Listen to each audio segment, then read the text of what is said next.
नमस्कार, खबर प्रधान देख रहे हैं आप और मैं हूं आपके साथ संगीता श्रीवास्तव। देखिए, आज अब से कुछ ही देर पहले आपके मोबाइल पर अचानक तेज़ आवाज़ के साथ एक सरकारी अलर्ट का मैसेज आया होगा। कुछ ऐसा जो आप स्क्रीन पर देख रहे हैं इस समय, आपके फ़ोन की स्क्रीन पर इस तरह का एक मैसेज होगा। दरअसल सभी के मोबाइल पर अचानक तेज़ आवाज़ बजने लगी और स्क्रीन पर एक अलर्ट मैसेज दिखाई देने लगा। बहुत से लोग हैं इस मैसेज के लिए पहले से ही अलर्ट थे, क्योंकि पिछले 3 दिनों से ये अलर्ट मैसेज किए जा रहे थे। तो घबराने की तो बात बिल्कुल थी ही नहीं, लेकिन हो सकता है कुछ लोगों ने ये मैसेज ना देखे हों। दरअसल सरकार देश भर में एक खास अलर्ट सिस्टम की टेस्टिंग कर रही है, जिसके तहत ऐसे मैसेज आपके फ़ोन पर आए होंगे और आगे भी आ सकते हैं। ये कोई खतरे की घंटी नहीं है, बल्कि एक मॉक ड्रिल का ही हिस्सा है। केंद्रीय गृह मंत्री अमित शाह और संचार मंत्री ज्योतिरादित्य सिंधिया 2 मई 2026 यानी आज के दिन को मोबाइल बेस्ड इस आपदा संचार प्रणाली को लॉन्च किया। और अब इसे पूरी डिटेल के साथ आपको बताते हैं कि आखिर ये है क्या। तो घबराने की तो बिल्कुल ज़रूरत नहीं है। दरअसल भारत सरकार ने एक नया डिज़ास्टर इंफॉर्मेशन सिस्टम लॉन्च किया है, जिसके तहत देश भर में टेस्ट अलर्ट भेजे जा रहे हैं। इसका मकसद किसी खतरे की सूचना देना नहीं, बल्कि एक नई तकनीक की जांच करना है, ताकि भविष्य में आपदाओं के समय लोगों को तुरंत और सही जानकारी पहुंचाई जा सके। शनिवार को देश के करोड़ों मोबाइल यूजर्स को एक टेस्ट मैसेज मिला, जिस पर एक्सट्रीमली सीवियर अलर्ट यानी अत्यंत गंभीर चेतावनी इस तरह का एक मैसेज आया।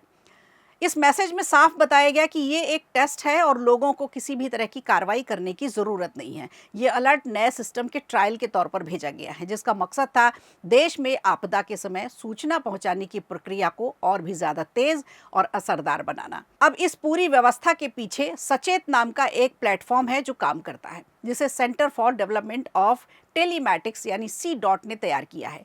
ये सिस्टम इंटरनेशनल टेलीकम्युनिकेशन यूनियन के तय किए गए प्रोटोकॉल पर आधारित है और अभी देश के लगभग 36 राज्यों में और केंद्र शासित प्रदेशों में ये सक्रिय है।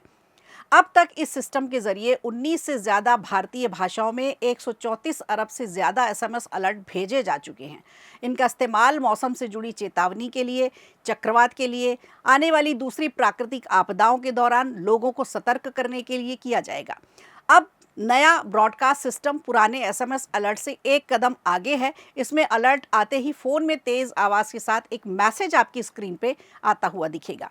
खास बात यह है कि यह अलर्ट आपके फ़ोन के साइलेंट मोड पर भी, यानी डू नॉट डिस्टर्ब के मोड में भी अगर आप हैं तो ये राइट कर देगा, यानी आपको हर हाल में ये सूचना मिल जाएगी। अब समझते हैं कि आखिर कौन कौन सी ऐसी परिस्थितियां होंगी जब ये सिस्टम इस्तेमाल किया जाएगा। कई बार प्राकृतिक आपदाएं आती हैं, भूकंप है, सुनामी है, बिजली गिरने की प्राकृतिक आपदा होती है, कई बार गैस लीक होने की समस्या सामने आती है, केमिकल हादसे होते हैं। इस तरह की जो आपात स्थितियां बनती हैं, हालात बनते हैं, उनका मकसद है कि इस तरह के खतरे की जानकारी तुरंत लोगों तक पहुंचाई जा सके, और इसके लिए सबसे अच्छा मैसेज का तरीका यही है। अभी इस पर काम चल रहा है। अब ये सिस्टम अभी पूरी तरह से लागू हो जाएगा, तब ये हर मोबाइल फ़ोन तक अलर्ट पहुंचाने में सक्षम हो जाएगा। चाहे फ़ोन की सेटिंग आपकी कुछ भी हो, ये मैसेज आप तक पहुंचेगा। इससे आपात स्थिति में ज़्यादा से ज़्यादा लोगों तक समय पर सूचना पहुंच सकेगी और जान माल के नुकसान को भी कम किया जा सकेगा। तो ये एक मैसेज सरकार की तरफ से है और इसमें बिल्कुल घबराने की ज़रूरत नहीं है। हो सकता है आगे भी आपके फ़ोन पर इस तरह का मैसेज आए। वीडियो अच्छा लगा हो तो लाइक कीजिए, शेयर कीजिए और कमेंट बॉक्स में हमें ज़रूर बताइए।